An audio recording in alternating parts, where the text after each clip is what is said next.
Long ago, beyond the rivers of Egypt and the mountains of Midian, there wandered a man named Moses, once a prince, now a shepherd. Each day he led the sheep of his father-in-law Jethro across the dry, golden hills. This day was unlike the rest. Moses was calm, thoughtful, his heart still haunted by his past in Egypt. Though he had once lived among kings, now he listened only to the wind and watched over woolly flocks. He guided the sheep to a lonely mountain, Mount Horeb. The sun hung low, shadows stretched long, and the rocks whispered secrets of old. It was called the Mountain of God, though Moses did not yet know why. Among the thorns a strange light danced, bright but not blinding. A bush stood aflame, yet was not consumed. The fire crackled, but the branches did not burn. Moses stared wide-eyed. This was no ordinary fire. "I must go and see this strange sight," Moses whispered. So he stepped off the path, drawn by wonder, each step leading him deeper into the mystery. A voice echoed, deep, powerful yet calm, "Moses, Moses." Moses stopped. "Here I am," he answered, trembling. "Do not come closer," the voice warned. "Take off your sandals, for the place where you are standing is holy ground."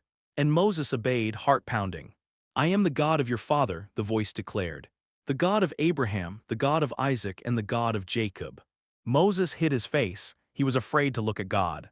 "I have seen the suffering of my people in Egypt," God said. "I have heard their cries, I know their pain. I have come down to rescue them," said the Lord, "to lead them out of Egypt, into a land flowing with milk and honey. Now go," God said, "I am sending you to Pharaoh, to bring my people, the Israelites, out of Egypt." Moses froze. "Go back to Egypt. Face Pharaoh."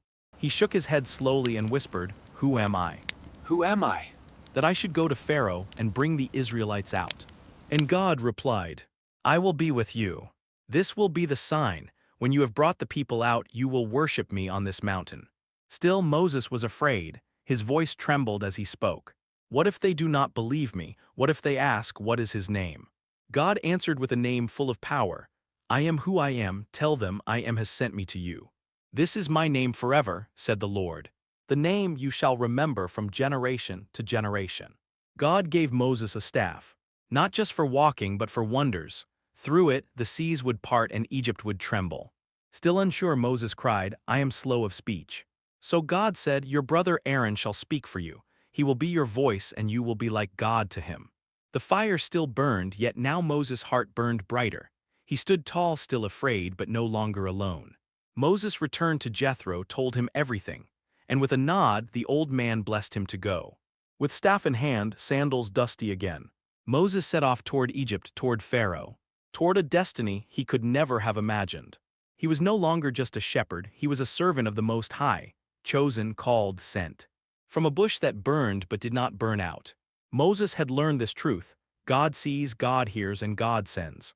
The message was clear for Moses and for us: when God calls, he also equips. We may be afraid, but he goes with us, always. Moral lesson: God often calls us when we feel weakest, but he promises his presence. We are never alone when we walk in obedience.